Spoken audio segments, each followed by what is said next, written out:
when we want to add these fractions together, adding and subtracting, you need the denominators to be the same. So if you take a look at this denominator, it has a 3 and a b, this one has a 2 and a b. So to make them the same, this denominator would need a 2, and this denominator would need a 3. So what I'm going to do is multiply this fraction. I want the denominator to have an extra 2 in there, so I'm going to multiply the denominator by 2. Whatever I do to the bottom, I've got to do to the top. Okay, so times 2.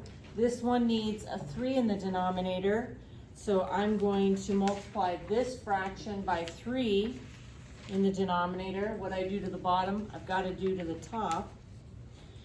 And so now that we have this laid out, multiplying the numerators together, 2 times negative 4 is going to get me negative 8, and 2 times 3 is 6, and 6 times b is 6b.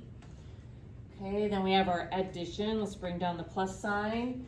5 times 3 is going to be 15, and 2 times b times 3. 2 times 3 is 6, times b is 6b. One more time, noticing we forced the bottoms to be the same.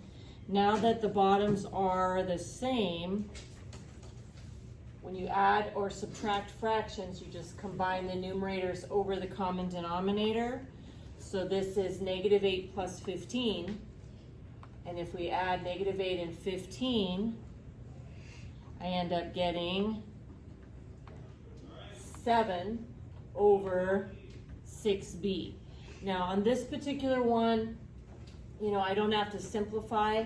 Nothing fits into 7 and 6, so it's finished. But just say that after I did this, that the numerator was an 8 and they were both even. I would want to divide them both by 2. Okay, but it's simplified, that one's finished. So let's look at just a couple more examples. Okay, so this one here, negative 5 over 6b plus 2 over 9b.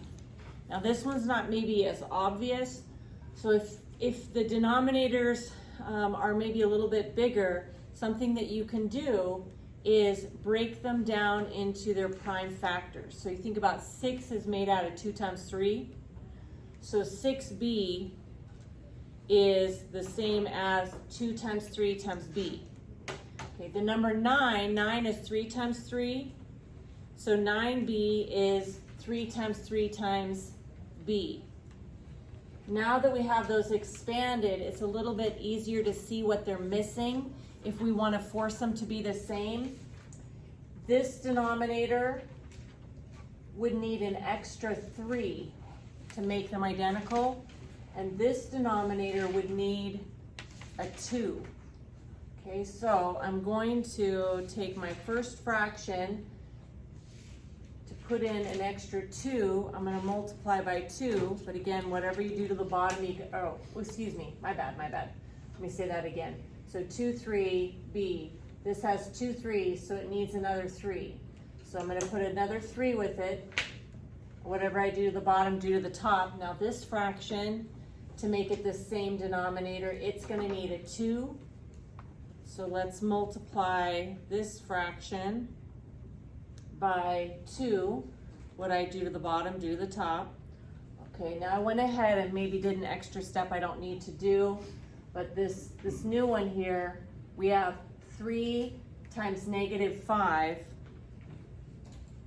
and that is negative 15. I just wanted to emphasize that this new denominator is 2 times 3 times 3 times b. So I didn't multiply them together. I'm going to bring down the addition. Okay, and then the next fraction here, positive 2 times positive 2, so we have 4. And then the denominator is now 3 times 3 times b times 2. Again, just emphasizing they're now the same. Okay, I'm not going to change much here. The numerators are still negative 15 and 4. We're adding. but 2 times 3 is 6, 6 times 3 is 18, and 18 times b is 18b. Okay, they're both 18b. Many of you would just go from here straight to here. Now that we have a common denominator, we can combine negative 15 and 4 over the common denominator. Negative 15 and 4 makes negative 11. So I have negative 11 over 18b. Now keep in mind, when you have a negative fraction, the negative on a fraction, you can put it with the numerator, the denominator, or out to the side. I would probably write my final answer as negative and then 11 over 18b. Okay, so one more example. I want to force these denominators to be the same. If you're not sure, you can break it apart. The number 8 is 2 times 4, and the 4 is 2 times 2. So an 8 is 2 times 2 times 2, and then times d. The 4d, 4 is 2 times 2. So if we're trying to force those to be the same, this one needs an extra 2. And if it had an extra 2, it'd be exactly the same as this one. So I'm going to multiply the denominator by 2. Whatever I do to the bottom, do to the top. Now this time I think I'll go ahead and skip that extra step, and my new fraction, 5 over 8d, we didn't do anything to that, so it's going to stay the same, minus, so I've got my minus, and then 2 times 3 is 6, and 2 times 2 times d times 2, so 2 times 2 times 2 is 8 times d, 8d. My denominators are the same. Now we're going to be able to combine the numerators over the common denominator. So we have 5 minus 6 over 8d. 5 minus 6 is going to give me negative 1 over 8d.